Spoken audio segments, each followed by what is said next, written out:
So I'm gonna do one from the floor too. I asked about my long distance relationship. This guy Dan, I dated him for a year and 8 months.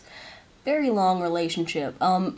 We met on Xbox, and it was kind of, we talked a lot, and then we were kind of hinting at dating, and him asking me out was him saying, I like calling you girlfriend. So, and I said yes. We started dating, I think it was like the beginning of May or something like that, maybe. I don't know, I don't remember. It was a couple years ago. I was in grade 11, so I guess 2 years ago. In that summer, I went to see him. I went down to Kansas for a week. My dad took me down there. Both my parents drive trucks, so they're like, meh, whatever. My mom wasn't exactly, like, they didn't encourage me, They were like, oh my god, totally get a boyfriend that's super far away. My mom said, if they can only talk through a computer screen, they can't do other things. Like, they supported me enough to let me go see him, take me down there to see him. He did come up. He came over Christmas for a week. He stayed with us in the summer for like a month and a half. He came down at the next Christmas. I went to visit him again. So we saw each other like 6 times or something like that, maybe, for pretty long periods of time. So my parents were pretty cool with it that way.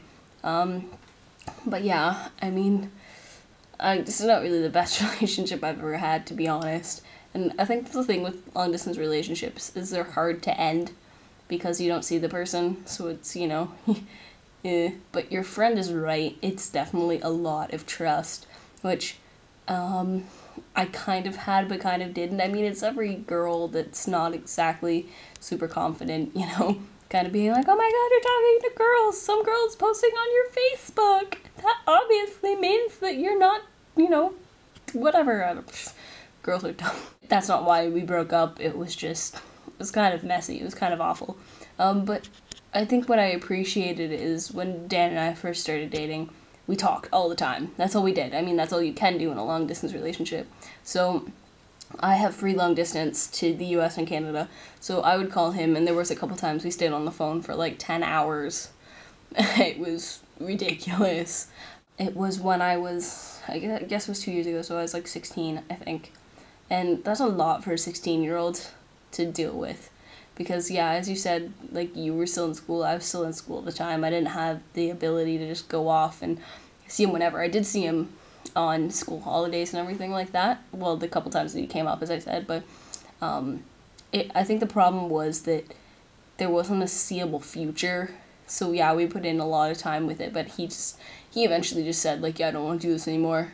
And then the next day after breaking up with me, told him that he liked one of his friends. And he probably would have liked her before, but because he was dating me, he just didn't pay attention to it. So I was like, wow, you're a dick.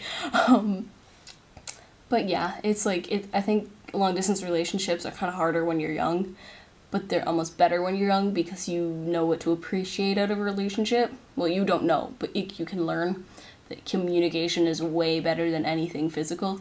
Because honestly, like, I've had relationships with guys that, not they were super physical, but, when you're with a guy all the time, and then you compare it to having a relationship that is based on communication, that's all you have, it's really different. And it's really a lot better in a lot of ways, because, they only like you for you, and if they don't like you, then they get rid of you, which is what happened.